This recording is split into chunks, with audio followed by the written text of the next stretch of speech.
Youth Congress Chowwannur മണ്ഡലം president സുജിത്തിനെ ക്രൂരമായി മർദ്ദിച്ച പോലീസുകാരെ സർവീസിൽ നിന്നും പുറത്താക്കണമെന്നാവശ്യപ്പെട്ട് പ്രതിപക്ഷ നേതാവ് മുഖ്യമന്ത്രിക്ക് കത്ത് നൽകി.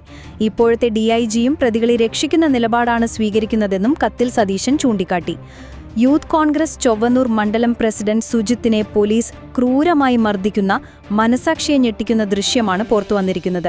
മനുഷ്യനെന്ന പരിഗണന പോലും നൽകാതെ മനുഷ്യത്വം തൊട്ടുതീണ്ടാത്ത കാടത്തമാണ് പോലീസിന്റെ ഭാഗത്തു നിന്നും ഉണ്ടായത്. ക്യാമറയില്ലാത്ത സ്ഥലത്ത് വെച്ചും ക്രൂരമായി മർദ്ദിച്ചിട്ടുണ്ട്. തീവ്രവാദികൾ പോലും ചെയ്യാത്ത ക്രൂരതയാണ് ഒരു ചെറുപ്പക്കാരനോട് പോലീസ് ചെയ്തത്.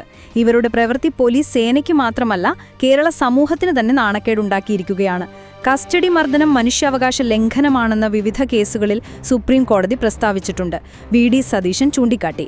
സുഹൃത്തുക്കളെ പോലീസ് ഭീഷണിപ്പെടുത്തിയത് ചോദ്യം ചെയ്തു എന്നതാണ് സുജിത്തിനെതിരെ പോലീസുകാർ ചുമത്തിയ കുറ്റം. കുന്നംകുളം എസ്.ഐ ആയിരുന്ന നൂഹ്മാന്റെ നേതൃത്വത്തിലായിരുന്നു ക്രൂരമർദ്ദനം. സ്റ്റേഷനിൽ കൊണ്ടുവന്നത് മുതൽ 3-ലധികം പോലീസുകാർ ചേർന്ന് വളഞ്ഞിട്ട് തല്ലി.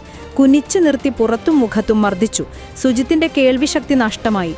കള്ളക്കേസിൽ കൊടുക്കാൻ ശ്രമിച്ച പോലീസ് നീക്കവും പൊളിഞ്ഞു. 2023 നടന്ന സംഭവത്തിന്റെ CCTV ദൃശ്യങ്ങൾ നിയമ പോരാട്ടത്തിനൊടുവിലാണ് വിവരാവകാശ നിയമപ്രകാരം ലഭ്യമായത്.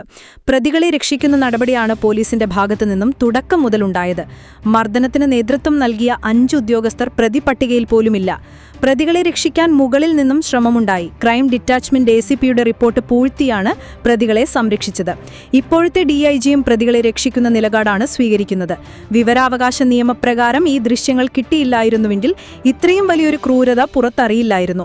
കണ്ണില്ലാത്ത ക്രൂരത നടത്തിയ ഉദ്യോഗസ്ഥരെ സർവീസിൽ നിന്നും പുറത്താക്കണം. ഇവർക്കെതിരെ ക്രിമിനൽ കേസ് എടുക്കുന്നത് ഉൾപ്പെടെയുള്ള നടപടികൾ അടിയന്തരമായി സ്വീകരിക്കണമെന്ന് അഭ്യർത്ഥിക്കുന്നു, വി.ഡി. സതീശൻ നൽകിയ കത്തിൽ പറയുന്നു. അതിനിടെ TMC അംഗങ്ങൾ തങ്ങൾക്കുനേരെ വെള്ളക്കുപ്പികൾ എറിഞ്ഞതായി ബംഗാൾ BJP അംഗങ്ങൾ ആരോപിച്ചു. ഇതോടെ ഇരു വിഭാഗങ്ങൾക്കുമിടയിൽ മാർഷലുകൾ നിലയുറപ്പിച്ചു. കുടിയേറ്റക്കാരുടെ പോരാട്ടങ്ങൾ ഉയർത്തിക്കാട്ടാൻ ലക്ഷ്യമിട്ടുള്ള ചർച്ചയെ വഴിതെറ്റിക്കാൻ BJP ശ്രമിച്ചതായി ആരോപിച്ച് മുഖ്യമന്ത്രി മമതാ ബാനർജി രംഗത്തെത്തി. കൊച്ചി-എറണാകുളം നോർത്ത് റെയിൽവേ സ്റ്റേഷൻ പ്ലാറ്റ്ഫോമിലൂടെ ബൈക്ക് ഓടിച്ച യുവാവ് ലഹരി അടിപിടി കേസുകളിലും പ്രതി. പ്ലാറ്റ്ഫോമിലൂടെ ആഡംബര ബൈക്ക് ഓടിച്ച ശേഷം ബൈക്ക് ഉപേക്ഷിച്ച് ഓടി രക്ഷപ്പെട്ട യുവാവ് ഇപ്പോഴും ഒളിവിലാണ്. യുവാവിന്റെ കയ്യിൽ ചുവന്ന നിറത്തിലുള്ള ഒരു ബാഗ് ഉണ്ടായിരുന്നു. ഇതിലുള്ള വസ്തു ഒളിപ്പിക്കാനോ അല്ലെങ്കിൽ പേടിച്ചിട്ടോ ആയിരിക്കാം യുവാവ് ബൈക്ക് ഉപേക്ഷിച്ച് മുങ്ങിയതെന്നാണ് അന്വേഷണ സംഘം സംശയിക്കുന്നത്. Railway police Ernakulam DYSP George ജോസഫിന്റെ നേതൃത്വത്തിലുള്ള പ്രത്യേക അന്വേഷണ സംഘമാണ് ഇപ്പോൾ കേസ് അന്വേഷിക്കുന്നത്. പെരുമ്പാവൂർ മുടിക്കൽ സ്വദേശി MS അജ്മലിന്റെ പേരിലാണ് തൈക്കുടത്തെ സ്ഥാപനത്തിൽ നിന്ന് 4 ലക്ഷം രൂപ വിലയുള്ള ബൈക്ക് വാടകയ്ക്കെടുത്തിരുന്നത്. ഇവിടെ നൽകിയ തിരിച്ചറിയൽ കാർഡിൽ നിന്നാണ് ബൈക്ക് വാടകയ്ക്കെടുത്തത് അജ്മൽ ആണെന്ന് തിരിച്ചറിഞ്ഞത്. മണിക്കൂറിന് 65 രൂപ നിരക്കിൽ ഓഗസ്റ്റ് 30 ഒരു മാസത്തേക്കാണ് ബൈക്ക് എടുത്തത്. തുടർന്ന് റെയിൽവേ പോലീസ് നടത്തിയ അന്വേഷണത്തിൽ അജ്മൽ ഒട്ടേറെ കേസുകളിൽ പ്രതിയാണെന്ന് കണ്ടെത്തി. അമ്പലമേട്, കോതമംഗലം പോലീസ് സ്റ്റേഷനുകളിൽ അജ്മലിന്റെ പേരിൽ അടിപിടി കേസുകളുണ്ട്. Eloor police 2022 Ernakulam excise, Kalamassery police എന്നിവർ 2024 MDMAയുമായി ബന്ധപ്പെട്ട് അജ്മലിനെ അറസ്റ്റ് ചെയ്തിരുന്നു. ഈ കേസുകളിലെല്ലാം ജാമ്യത്തിലാണ് ഇയാൾ. കഴിഞ്ഞ ദിവസം പുലർച്ചെ 4:30 പ്ലാറ്റ്ഫോമിന്റെ 2-ാം നമ്പർ പ്രവേശന കവാടത്തിലൂടെ യുവാവ് ബൈക്കുമായി പ്രവേശിക്കുകയായിരുന്നു. ഇതിന്റെ CCTV ദൃശ്യങ്ങളും പ്രചരിച്ചിരുന്നു. യുവാവിനെ പിടികൂടാൻ RPF ശ്രമിച്ചെങ്കിലും യുവാവ് ബൈക്ക് നിർത്തി താക്കോലുമായി കടന്നു കളഞ്ഞുകയായിരുന്നു. ലഹരി കേസുകളിൽ പ്രതിയാണെന്നതുകൊണ്ട് തന്നെ ഒന്നുകിൽ ബൈക്ക് ഓടിച്ചിരുന്ന സമയത്ത് യുവാവ് ലഹരി ഉപയോഗിച്ചിരിക്കാം, അല്ലെങ്കിൽ ബാഗിൽ ലഹരി വസ്തുക്കൾ ഉണ്ടായിരിക്കാം. ഇതിനാലാണ് ഓടി രക്ഷപ്പെട്ടത് എന്ന നിഗമനത്തിലാണ് അന്വേഷണം പുരോഗമിക്കുന്നത്. ആരിൽ നിന്നെങ്കിലും രക്ഷപ്പെടാനുള്ള ശ്രമത്തിൽ പ്ലാറ്റ്ഫോമാണെന്നറിയാതെ ചെറിയ വഴിയിലൂടെ കയറി വന്നതുമാകാമെന്നും പോലീസ് അനുമാനിക്കുന്നുണ്ട്. അധ്യക്ഷനു പകരം ഉപാധ്യക്ഷന് താൽക്കാലിക ചുമതല നൽകേണ്ടതാണ് സ്വാഭാവിക നടപടിക്രമം. നിലവിൽ 1-ലധികം ഉപാധ്യക്ഷന്മാരാണ് സംഘടനയിലുള്ളത്. ലോക്സഭാ തെരഞ്ഞെടുപ്പിൽ K. മുരളീധരന്റെ പരാജയത്തെ തുടർന്ന് തൃശൂർ DCC പ്രസിഡന്റായിരുന്ന ജോസ് വെള്ളൂർ രാജിവെച്ചതിന് പിന്നാലെ Palakkad MP VK Sreekandan party പകരം ചുമതല നൽകിയിരുന്നു. തിരുവനന്തപുരത്തെ DCC പ്രസിഡന്റ് പാലോട് രവി രാജിവെച്ചതിന്റെ പിറ്റേ ദിവസം തന്നെ മുതിർന്ന നേതാവ് N. ശക്തനും ചുമതല നൽകി ദേശീയ നേതൃത്വം പ്രഖ്യാപനം നടത്തി. എന്നാൽ നേതൃത്വത്തിന് അത്ര എളുപ്പമല്ല യൂത്ത് കോൺഗ്രസ് സംസ്ഥാന അധ്യക്ഷ സ്ഥാനത്തേക്കുള്ള പ്രഖ്യാപനം. രാഹുലിന്റെ രാജിയോടെ പാർട്ടിയിൽ വീണ്ടും തലപൊക്കിയ ഗ്രൂപ്പുകളെ സമവായത്തിലെത്തിക്കുക എന്നതാണ് നേതൃത്വത്തിന്റെ മുന്നിലെ വെല്ലുവിളി. ആരോപണ വിധേയരായ പോലീസ് ഉദ്യോഗസ്ഥരുടെ വീടുകളിലേക്ക് തൃശൂർ, എറണാകുളം, കോഴിക്കോട് ജില്ലാ കമ്മിറ്റികൾ ഇന്നലെ പ്രതിഷേധ മാർച്ച് സംഘടിപ്പിച്ചിരുന്നു. മലപ്പുറം ജില്ലാ കമ്മിറ്റി ഇന്ന് പ്രകടനം നടത്തി. നിയോജക മണ്ഡലം കമ്മിറ്റികളോടും പ്രതിഷേധ പ്രകടനം നടത്താൻ ആവശ്യപ്പെട്ടിട്ടുണ്ട്. അധ്യക്ഷ സ്ഥാനത്തേക്ക് പരിഗണിക്കപ്പെടുന്ന വൈസ് പ്രസിഡന്റ് അബിൻ വർക്കിയാണ് പ്രതിഷേധ പ്രകടനങ്ങൾ ഏകോപിപ്പിച്ചത്. എന്നാൽ സെക്രട്ടേറിയറ്റിലേക്കോ പോലീസ് ആസ്ഥാനത്തേക്കോ സംസ്ഥാന കമ്മിറ്റി മാർച്ച് നടത്തേണ്ടതെന്നാണ് സംഘടനയ്ക്കുള്ളിലെ ചോദ്യം. അതേസമയം സംസ്ഥാന അധ്യക്ഷനെ കണ്ടെത്താനുള്ള നടപടിക്രമങ്ങൾ ആരംഭിച്ചുവെന്നാണ് വിവരം. ഇന്നലെ ദേശീയ നേതൃത്വം സംസ്ഥാനത്തെ മുതിർന്ന നേതാക്കളുമായി ഫോണിൽ ആശയവിനിമയം നടത്തി. നേതാക്കളുടെ അഭിപ്രായങ്ങൾ ആരാഞ്ഞ നേതൃത്വം ചർച്ച തുടരുമെന്നാണ് വിവരം. സംസ്ഥാന തലത്തിൽ തീരുമാനമുണ്ടായ ശേഷം ദേശീയ നേതൃത്വം തീരുമാനം പ്രഖ്യാപിക്കും. സംഘടനയുടെ ചുമതലയിലുള്ള കൃഷ്ണ അലാവരു സംസ്ഥാന നേതാക്കളുമായി സംസാരിച്ച് അധ്യക്ഷനെ തീരുമാനിക്കുമെന്നും കൂടുതൽ വിശദാംശം അറിയില്ല എന്നുമാണ് ഇത് സംബന്ധിച്ച ചോദ്യത്തിന് യൂത്ത് കോൺഗ്രസ് ദേശീയ അധ്യക്ഷൻ ഉദയ് ഭാനു ചിബ്ബ് പറഞ്ഞത്. 3-4 ദിവസത്തിനുള്ളിൽ പുതിയ അധ്യക്ഷനെ പ്രഖ്യാപിക്കുമെന്നാണ് സംസ്ഥാന നേതാക്കളുടെ പ്രതീക്ഷ. കേരളത്തിലേത് നാണം കെട്ട പോലീസ് സേനയാണെന്ന് പ്രതിപക്ഷ നേതാവ് വി.ഡി. സതീശൻ. ഒരു ക്രിമിനലിനോട് പോലും കാണിക്കാത്ത വിധത്തിലുള്ള ക്രൂരമർദ്ദനമാണ് കുന്നംകുളം ചൊവ്വന്നൂർ മണ്ഡലം പ്രസിഡന്റ് വി.എസ്. സുജിത്തിനേറ്റതെന്ന് പ്രതിപക്ഷ നേതാവ് പറഞ്ഞു. മർദ്ദിച്ചിട്ടും മതിവരാതെയായിരുന്നു പോലീസിന്റെ പെരുമാറ്റം. കള്ളക്കേസിലാണ് സുജിത്തിനെ കസ്റ്റഡിയിലെടുത്തത്. പരിശോധനയിൽ മദ്യപിച്ചിട്ടില്ലെന്ന് തെളിഞ്ഞു. ഇതിലുൾപ്പെട്ട പോലീസുകാരെ പുറത്താക്കിയില്ലെങ്കിൽ കോൺഗ്രസ് ഏതറ്റം വരെയും പോകുമെന്നും സതീശൻ പറഞ്ഞു. തൃശൂർ യൂത്ത് കോൺഗ്രസ് ചൊവ്വന്നൂർ മണ്ഡലം പ്രസിഡന്റ് വി.എസ്. സുജിത്തിനെ കുന്നംകുളം പോലീസ് സ്റ്റേഷനിൽ വെച്ച് ക്രൂരമർദ്ദനത്തിന് ഇരയാക്കിയ സംഭവത്തിൽ പ്രതികൾക്ക് കവചമൊരുക്കി പോലീസ്. പ്രതികളായ പോലീസുകാർക്ക് രക്ഷപ്പെടാൻ പഴുതേക്കിരയിട്ടാണ് കേസെടുത്തിരിക്കുന്നത്. കേസിൽ ദുർബല വകുപ്പുകളാണ് ചുമത്തിയത്. ലോക്കപ്പ് മർദ്ദന ദൃശ്യങ്ങൾ പുറത്തുവന്നിട്ടും 1 വർഷം തടവ് ലഭിക്കാവുന്ന കുറ്റം മാത്രമാണ് പ്രതികൾക്കെതിരെ ചുമത്തിയത്. തൃശൂർ യൂത്ത് കോൺഗ്രസ് ചൊവ്വന്നൂർ മണ്ഡലം പ്രസിഡന്റ് വി.എസ്. സുജിത്തിനെ പോലീസ് സ്റ്റേഷനിൽ വെച്ച് ക്രൂരമർദ്ദനത്തിന് ഇരയാക്കിയ സംഭവത്തിൽ കൂടുതൽ വിവരങ്ങൾ പുറത്ത്. കസ്റ്റഡി മർദ്ദനം ഒതുക്കാൻ പോലീസ് പണം വാഗ്ദാനം ചെയ്തെന്ന് മർദ്ദനമേറ്റ ചൊവ്വന്നൂർ മണ്ഡലം പ്രസിഡന്റ് വി.എസ്. സുജിത്ത് വെളിപ്പെടുത്തി. സുജിത്തിനോടും പ്രാദേശിക നേതാവ് വർഗീസ് ചൊവ്വന്നൂരിനോടും 20 ലക്ഷം വരെ പണം വാഗ്ദാനം ചെയ്തെന്നാണ് വെളിപ്പെടുത്തൽ. ഒപ്പം അന്ന് പോലീസ് ഡ്രൈവറായിരുന്ന സുഹൈറും തന്നെ മർദ്ദിച്ചെന്നും ഇയാൾക്കെതിരെ ഇതുവരെ കേസെടുത്തിട്ടില്ലെന്നും സുജിത്ത് പറയുന്നു. തൃശൂർ യൂത്ത് കോൺഗ്രസ് ചൊവ്വന്നൂർ മണ്ഡലം പ്രസിഡന്റ് വി.എസ്. സുജിത്തിനെ പോലീസ് സ്റ്റേഷനിൽ വെച്ച് ക്രൂരമർദ്ദനത്തിന് ഇരയാക്കിയ സംഭവത്തിൽ പ്രതിഷേധം കടുപ്പിക്കാൻ കോൺഗ്രസ്. കെ.പി.സി.സി പ്രസിഡന്റ് സണ്ണി ജോസഫ് ഇന്ന് DCCയിൽ വെച്ച് സുജിത്തിനെ കാണും. പ്രതികളായ പോലീസ് ഉദ്യോഗസ്ഥരെ സർവീസിൽ നിന്നും മാറ്റുന്നതുവരെ പോരാട്ടം തുടരുമെന്നാണ് സുജിത്ത് വ്യക്തമാക്കിയത്. കുന്നംകുളം സ്റ്റേഷനിലെ 3-ാം മുറയുമായി ബന്ധപ്പെട്ട് കുറ്റക്കാരായ പോലീസുകാരെ സർവീസിൽ നിന്നും പുറത്താക്കണമെന്ന ആവശ്യവുമായി കോൺഗ്രസ് നേതാവ് VM സുധീരൻ മുഖ്യമന്ത്രിക്ക് കത്ത് നൽകി. പോലീസുകാർക്ക് നിയമമനുശാസിക്കുന്ന ശിക്ഷ ഉറപ്പാക്കണമെന്നും കത്തിൽ ആവശ്യപ്പെട്ടു. ബോച്ചറ വലിയകുളങ്ങരയിലുണ്ടായ വാഹനാപകടത്തിൽ 3 മരണം, 2 പേർക്ക് ഗുരുതര പരിക്ക്. തേവലക്കര, പടിഞ്ഞാറ്റിൻകര, പൈപ്പുമുക്ക് സ്വദേശി പ്രിൻസ് തോമസ് 44, മക്കളായ അൽക്ക 5, അതുൽ 14 എന്നിവരാണ് മരിച്ചത്. ഭാര്യ വിന്ധ്യ, മകൾ ഐശ്വര്യ എന്നിവർക്ക് പരിക്കേറ്റു. വിന്ധ്യയുടെ സഹോദരന്റെ മകനെ UK-യിലേക്ക് യാത്രയാക്കാനായി നെടുമ്പാശ്ശേരി വിമാനത്താവളത്തിൽ പോയി തിരിച്ചുവരുമ്പോഴായിരുന്നു അപകടം. യൂത്ത് കോൺഗ്രസ് മുൻ സംസ്ഥാന അധ്യക്ഷനും പാലക്കാട് MLA രാഹുൽ മാങ്കോത്തത്തിനെതിരായ ലൈംഗിക ആരോപണ വിവാദത്തിൽ ക്രൈംബ്രാഞ്ച് FIR കോടതിയിൽ സമർപ്പിച്ചു. Thiruvananthapuram judicial first class magistrate കോടതിയിലാണ് ക്രൈംബ്രാഞ്ച് FIR സമർപ്പിച്ചത്. കേരളം സമഗ്രമായ നഗരനയം രൂപീകരിക്കുന്നതിലെ സുപ്രധാന ചുവടുവെപ്പായ കേരള അർബൻ കോൺക്ലേവ് സെപ്റ്റംബർ 12-13 തീയതികളിൽ കൊച്ചിയിൽ നടക്കും. ആസ്പയറിംഗ് സിറ്റീസ്, ത്രൈവിംഗ് കമ്മ്യൂണിറ്റീസ് എന്ന ആശയത്തിൽ ഊന്നി നടക്കുന്ന അന്താരാഷ്ട്ര കോൺക്ലേവ് കൊച്ചി ഹയാത്ത് കൺവെൻഷൻ സെന്ററിൽ ബഹുമാന്യ മുഖ്യമന്ത്രി പിണറായി വിജയൻ ഉദ്ഘാടനം ചെയ്യും.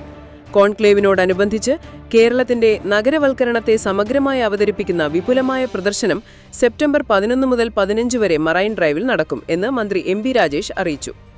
ഇന്ന് ചിങ്ങമാസത്തിലെ ഉത്രാടം, നാളെ തിരുവോണത്തെ വരവേൽക്കാനുള്ള ഉത്രാടപ്പാച്ചിലാണ് നാടും നഗരവും. കേരളത്തിലും വിദേശത്തുമുള്ള മലയാളികൾ ഓണം ആഘോഷിക്കാനുള്ള ഒരുക്കത്തിലാണ്.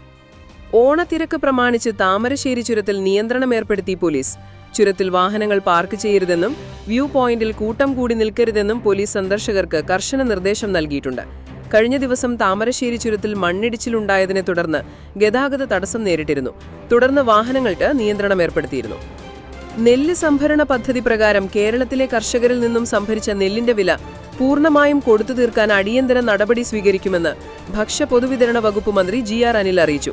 ഓണം അവധിക്ക് ശേഷമുള്ള ബാങ്ക് പ്രവൃത്തി ദിവസങ്ങളിൽ കർഷകർക്ക് തുക ലഭ്യമാക്കുവാൻ കഴിയുമെന്നും അദ്ദേഹം വ്യക്തമാക്കി. NIRF റാങ്കിങ്ങിൽ സംസ്ഥാന സർവകലാശാലകളിൽ കേരള സർവകലാശാല 5-ാം സ്ഥാനത്ത്. ബംഗാളിലെ ജാവേദ്പൂർ സർവകലാശാലയാണ് 1-ാം സ്ഥാനം കരസ്ഥമാക്കിയിട്ടുള്ളത്. കേരളത്തിലെ കുസാറ്റ് 6-ാം സ്ഥാനത്താണ്. എഞ്ചിനീയറിംഗ് രംഗത്ത് രാജ്യത്തെ ആകെ വിദ്യാഭ്യാസ സ്ഥാപനങ്ങളിൽ 1-ാം റാഞ്ച് IIT മദ്രാസിനാണ്. വെള്ളാപ്പള്ളി നടേശൻ പ്രതിയായ മൈക്രോ ഫിനാൻസ് അഴിമതി കേസിൽ അന്വേഷണ ഉദ്യോഗസ്ഥനെ മാറ്റാൻ സർക്കാർ നീക്കം. കേസ് അന്വേഷിക്കുന്ന SP SC ശശിധരനെ അന്വേഷണ ഉദ്യോഗസ്ഥനായി നിലനിർത്താമെന്ന് ഹൈക്കോടതിക്ക് നൽകിയ ഉറപ്പിൽ നിന്ന് സർക്കാർ പിന്നോട്ടു പോവുകയാണ്.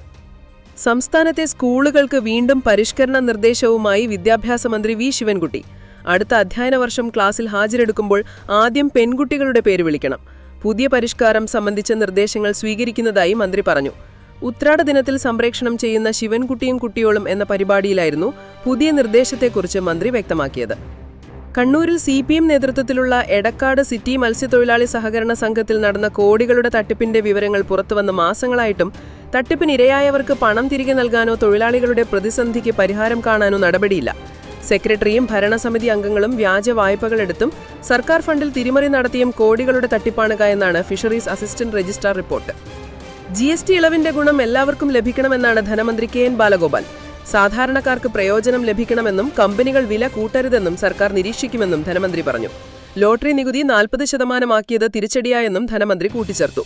സംസ്ഥാനങ്ങളുടെ വിഷയത്തിൽ ഗൗരവമായ ചർച്ച നടന്നില്ലെന്നും കേന്ദ്രം അക്കാര്യം ഗൗരവമായി എടുത്തില്ലെന്നും ധനമന്ത്രി പറഞ്ഞു. സംസ്ഥാനത്ത് ഒരാൾക്ക് കൂടി അമീബിക് മസ്തിഷ്ക ജ്വരം രോഗബാധ. മലപ്പുറം സ്വദേശിയായ 10 വയസ്സുകാരനാണ് രോഗം സ്ഥിരീകരിച്ചിരിക്കുന്നത്. കുട്ടിയെ കോഴിക്കോട് മെഡിക്കൽ കോളേജ് ആശുപത്രിയിൽ പ്രവേശിപ്പിച്ചിരിക്കുകയാണ്.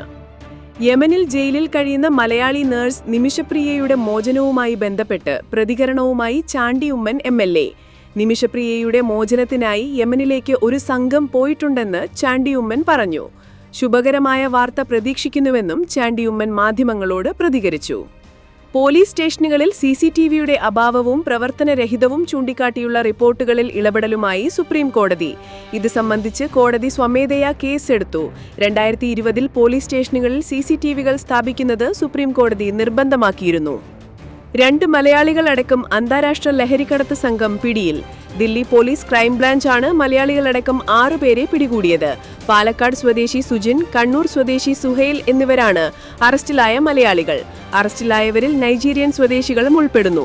കേരളമടക്കം തെക്കേ ഇന്ത്യയിലേക്കുള്ള ലഹരിക്കടത്തിലെ പ്രധാനികളാണ് പിടിയിലായത്. 21 കോടി രൂപയുടെ ലഹരിയാണ് ഇവരിൽ നിന്ന് കണ്ടെത്തിയത്. ഏറെ ദിവസങ്ങൾക്ക് ശേഷം ഇന്ത്യൻ ഓഹരി വിപണിയിൽ മുന്നേറ്റം. GST പരിഷ്കരണത്തിലൂടെ വൻതോതിൽ നികുതി ഇളവ് പ്രഖ്യാപിച്ചത് നിക്ഷേപകരെ ആഹ്ലാദിപ്പിച്ചിട്ടുണ്ട്. സെൻസെക്സ് 600 പോയിന്റിലേറെ മുന്നേറ്റം നടത്തി. നിഫ്റ്റി 24,910-ലെത്തി. ടെലിവിഷൻ നടൻ ആശിഷ് കപൂറിനെ ബലാത്സംഗ കേസിൽ ഡൽഹി പോലീസ് അറസ്റ്റ് ചെയ്തു. ഓഗസ്റ്റ് 2-ാം വാരം ഡൽഹിയിൽ നടന്ന ഒരു ഹൗസ് പാർട്ടിക്കിടയിൽ ശുചിമുറിയിൽ വെച്ച് ലൈംഗികമായി പീഡിപ്പിച്ചുവെന്ന് ഒരു സ്ത്രീ ആരോപിച്ചതിനെ തുടർന്നാണ് നടപടി. GST നിരക്ക് പരിഷ്കരണത്തിൽ കേന്ദ്ര സർക്കാരിനെ കുറ്റപ്പെടുത്തി മുൻ കേന്ദ്രമന്ത്രി P. ചിദംബരം. GST സ്ലാബുകളും നിരക്കുകളും കുറയ്ക്കാൻ 8 വർഷം വേണ്ടി വന്നുവെന്നത് വളരെ വലിയ കാലയളവാണെന്ന് അദ്ദേഹം ചൂണ്ടിക്കാട്ടി. ഇപ്പോൾ നിരക്ക് കുറയ്ക്കാൻ തീരുമാനിച്ചതിന്റെ പിന്നിലെ ഉദ്ദേശത്തെയും ചിദംബരം ചോദ്യം ചെയ്തു. ജാർഖണ്ഡിൽ മാവോവാദികളുമായി ഉണ്ടായ ഏറ്റുമുട്ടലിൽ 2 സുരക്ഷാ ഉദ്യോഗസ്ഥർക്ക് വീരമൃത്യു. വെടിവെപ്പിൽ ഗുരുതരമായ പരിക്കേറ്റ ഒരാളെ ആശുപത്രിയിൽ പ്രവേശിപ്പിച്ചു. പലാമു ജില്ലയിൽ മാവോവാദികളായ തൃതീയ പ്രസ്തുതി സമിതിയുമായാണ് വ്യാഴാഴ്ച പുലർച്ചെ 12:30 ഏറ്റുമുട്ടലുണ്ടായത്. തായ്ലൻഡ് പ്രധാനമന്ത്രിയെ കോടതി നീക്കി. തെരഞ്ഞെടുപ്പിനു ശേഷം തക്സിൻ ഷിനാവത്രയുടെ പാർട്ടിക്ക് ഇത് 2ാമത്തെ പ്രധാനമന്ത്രിയുടെ സ്ഥാനമാണ് നഷ്ടമാവുന്നത്. നിലവിലെ പ്രസിഡന്റിനെ കോടതി പുറത്താക്കിയപ്പോൾ പുതിയ ഒരാളെ പോലും ആ സ്ഥാനത്തേക്ക് നിർദ്ദേശിക്കാനില്ലാത്ത അവസ്ഥയിലാണ് തായ്ലൻഡിലെ ഫ്യൂയ് തായ് പാർട്ടി. താരിഫുകളും അവരോധങ്ങളുമായി ഇന്ത്യയെയും ചൈനയെയും ഭീഷണിപ്പെടുത്താൻ ശ്രമിക്കരുതെന്ന് റഷ്യൻ പ്രസിഡന്റ് വ്ളാഡിമിർ പുടിൻ അമേരിക്കയ്ക്ക് മുന്നറിയിപ്പ് നൽകി. ഇന്ത്യയോടും ചൈനയോടും നിങ്ങൾ അങ്ങനെ സംസാരിക്കരുതെന്നും ഷാങ്ഹായ് ഉച്ചകോടിയിൽ പങ്കെടുത്ത ശേഷം മാധ്യമങ്ങളോട് സംസാരിക്കവേ പുടിൻ പറഞ്ഞു. 2 ഏഷ്യൻ ശക്തികളെ ദുർബലപ്പെടുത്തുന്നതിനുള്ള തന്ത്രമായാണ് ട്രംപ് ഭരണകൂടം സാമ്പത്തിക സമ്മർദ്ദങ്ങൾ ഉപയോഗിക്കുന്നതെന്നും അദ്ദേഹം ആരോപിച്ചു. പോർച്ചുഗലിലെ ലിസ്ബണിലെ വിനോദസഞ്ചാരികളുടെ പ്രധാന ആകർഷണങ്ങളിൽ ഒന്നായ ഗ്ലോറിയ റെയിൽവേ ട്രാം അപകടത്തിൽപ്പെട്ടു. 15 പേർ കൊല്ലപ്പെട്ടു. വിദേശ വിനോദസഞ്ചാരികൾ ഉൾപ്പെടെ 18 പേർ അപകടത്തിൽ പരിക്കേറ്റു. 5 പേരുടെ പരിക്ക് അതീവ ഗുരുതരമാണ്. മരണസംഖ്യ ഇനിയും ഉയരുമെന്നാണ് സൂചന. ട്രാം പാളം തെറ്റിയാണ് അപകടമുണ്ടായത്. റഷ്യക്കെതിരെ നടപടിയെടുത്തില്ല എന്ന മാധ്യമപ്രവർത്തകന്റെ ചോദ്യത്തോട് പൊട്ടിത്തെറിച്ച US പ്രസിഡന്റ് ഡൊണാൾഡ് ട്രംപ്. റഷ്യയിൽ നിന്ന് എണ്ണ വാങ്ങുന്നത് തുടർന്നതിന് ഇന്ത്യക്ക് മേൽ ദ്വിതീയ സമ്മർദ്ദം ഏർപ്പെടുത്തിയതായി ചൂണ്ടിക്കാട്ടിയാണ് മാധ്യമപ്രവർത്തകനോട് ട്രംപ് രോഷം പ്രകടിപ്പിച്ചത്. തൃശൂർ ആസ്ഥാനമായ കല്യാൺ ജ്വല്ലേഴ്സിന്റെ ലൈഫ് സ്റ്റൈൽ ബ്രാൻഡായ കാൻഡിയറിൽ നിക്ഷേപത്തിനൊരുങ്ങുകയാണ് US ആസ്ഥാനമായ നിക്ഷേപക സ്ഥാപനം. വാർബർഗ് പിൻഗസ് ആണ് കാൻഡിയറിന്റെ 10% ഓഹരികൾ വാങ്ങാനെത്തുന്നത്. 850 കോടി രൂപയ്ക്കാകും ഇടപാടെന്ന് വിവിധ മാധ്യമ റിപ്പോർട്ടുകൾ സൂചിപ്പിക്കുന്നു. 2014 മുതൽ 2024 വരെ കല്യാൺ ജ്വല്ലേഴ്സിൽ നിക്ഷേപമുണ്ടായിരുന്ന എക്വിറ്റി കമ്പനിയാണ് വാർബർഗ്. കഴിഞ്ഞ 18 മാസത്തിനിടയിൽ 70 കാൻഡിയർ ഷോറൂമുകളാണ് തുറന്നത്. ജൂണിൽ അവസാനിച്ച ഒന്നാം പാദത്തിൽ 666 കോടി രൂപയാണ് കാൻഡിയറിൽ നിന്നുള്ള വരുമാനം. മുൻവർഷത്തിൽ നിന്ന് 67% വർധന. അതേസമയം കൂടുതൽ ഷോറൂമുകൾ തുറന്നത് മൂലമുള്ള ചെലവ് കൂടിയത് നഷ്ടം 2 കോടിയിൽ നിന്ന് 10 കോടിയായി വർദ്ധിക്കാൻ ഇടയാക്കി. വാർബർഗ് കഴിഞ്ഞ വർഷം ഓഗസ്റ്റിലാണ് കല്യാൺ ജുവല്ലേഴ്സിലെ 2.36% ഓഹരികൾ വിറ്റത്.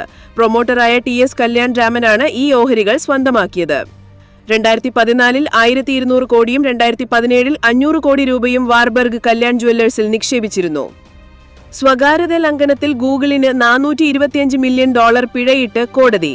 ട്രാക്കിംഗ് ഫീച്ചർ ഓഫാക്കിയിട്ടും ദശലക്ഷക്കണക്കിന് ഉപയോക്താക്കളുടെ ഡേറ്റ ശേഖരിച്ച് സ്വകാര്യത ലംഘിച്ചുവെന്ന് കണ്ടെത്തിയതിനെ തുടർന്നാണ് നഷ്ടപരിഹാരത്തിന് ഫെഡറൽ ജൂറി ഉത്തരവിട്ടത്. വെബ് ആൻഡ് ആപ്പ് ആക്ടിവിറ്റി ക്രമീകരണവുമായി ബന്ധപ്പെട്ട സ്വകാര്യതാ സുരക്ഷ ഉണ്ടായിരുന്നിട്ടും 8 വർഷമായി ഗൂഗിൾ ഉപയോക്താക്കളുടെ വിവരങ്ങൾ ശേഖരിച്ചു സൂക്ഷിച്ചുവെന്ന് ആരോപിച്ച് ഗൂഗിളിന്റെ ജൂലൈ 2020 ഫയൽ ചെയ്ത ക്ലാസ് ആക്ഷൻ കേസിനെ ആസ്പദമാക്കിയാണ് സാൻ ഫ്രാൻസിസ്കോ കോടതി ബുധനാഴ്ച വിധി പറഞ്ഞത്. $31 ബില്യൺ നഷ്ടപരിഹാരം നൽകണമെന്നാണ് ഹർജിക്കാർ ആവശ്യപ്പെട്ടത്.